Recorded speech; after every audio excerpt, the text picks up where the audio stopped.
Joining me now to discuss the state of consumers and the biggest concerns facing them, we've got Sveta Kalinska, consulting founder and CEO of Rela Global. Sveta, thank you so much for joining us today. All right, so I have your list of the top concerns facing consumers right now, and this seems important, obviously, as we head towards the holiday season. One of them surprised me, and that's tariffs, right? Tell us a little bit about that. Yes, absolutely. Thank you so much for having me. So I analyze consumers and I do what marketers call consumer behavior modeling. So basing conversations of consumers, we base strategies for basically how brands can discuss and approach those with customers. Over the last year and over the last basically 2025, the top concern for U.S. consumers, both English and Spanish speaking, have actually been tariffs. And tariffs have been seen through the wallet first lens by consumers. So it's been very interesting to monitor that this year alone we have 25 million discussions from U.S. consumers on the topic of tariffs. And listen to this. The interesting part is that almost 40% of all mentions around tariffs by consumers are negative. In addition to that, that basically makes a ratio of 16-1 negative to positive. So anytime a consumer hears the word tariff, they instantly associate it with something very negative. 3 out of every 3 posts, basically one post is directly related to President Trump. And that ties back very closely to how the discussion among consumers is seen around tariffs. With that conversation around tariffs, are you noticing any conversations around shifts in buying patterns as a result of that? Are consumers having to make choices? Because we've heard this on earnings calls from some of these consumer-facing companies that it's a more choiceful consumer, and I wonder if that is code for they're having to just pick the needs and kind of pull back on the wants. Totally. I've seen appliances and furniture among U.S. consumers as items that they've basically put on hold.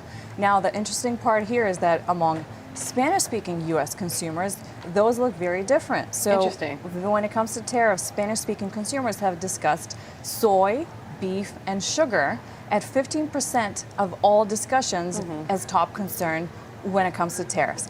And the interesting part is that these consumers, the U.S. Spanish-speaking consumers, have seen the political tensions almost as a diplomatic language that this White House has basically used to cover the topic of tariffs. The beef part is interesting to me because I was at the grocery store. I was trying to decide on my groceries, and I was trying to decide if I was going to splurge on steak, and it was so expensive that I was like, nah, we won't be having steak. This week we'll stick with chicken and fish and beans and whatnot. Let me ask you, with consumers, okay, so we're getting towards the, a big part of the year for, consumer-facing companies, right? The holiday shopping season. It's a crucial time period. Are you expecting, given the trends that you're seeing for consumer mentions, are you expecting any kind of pullback, or is Christmas and the holiday season still on? Oh, I love that question because the holidays are coming up and I think everyone's gearing up for that. So I'll start off again maybe with the more negative and then I'll move on to the positive. Okay. So from negative end, inflation was secondary concern for U.S. consumers. Again, I analyzed actually data from the last 30 days, and when it came to the discussions around inflation, once again, we did see, sure, groceries and appliances and other topics, but actually top concern for the consumer related to inflation was medical care, medical health care costs, premiums, and also medical devices. And again, that so closely ties with tariffs and that tariff discussion. But let's move on to something happy and something positive. So when I looked at the data that consumers had shared online in the last month around holidays and basically the positive outlook, I did see actually the mobility category had a lot of positive discussions. And that is because consumers talked about purchasing vehicles literally just in the last 30 days. The discussions about purchasing a vehicle were up 12% since last month. So that tells us that going into the holidays, consumers are basically ready to spend a higher amount than they normally would have in the prior part of the year. Yeah. And that is very much probably going to be focused in that mobility space. So anything that has to do with vehicles and electronics. It would be interesting to see, though, if I know your data shows some smarter financial habits, but it would be interesting to see if there will be an increase in debt just to finance essentially the holidays, especially given the recent credit card numbers that we've seen about, the rise in consumer debt, both credit cards and auto loans. I want to go to one point that you notice, and this is related to the labor market, right? And a big concern that's coming up there. We don't have a lot of data, recent data on the labor market because of the economic data blackout, but you have some data about how much younger adults are paying attention to AI. What are the trends here?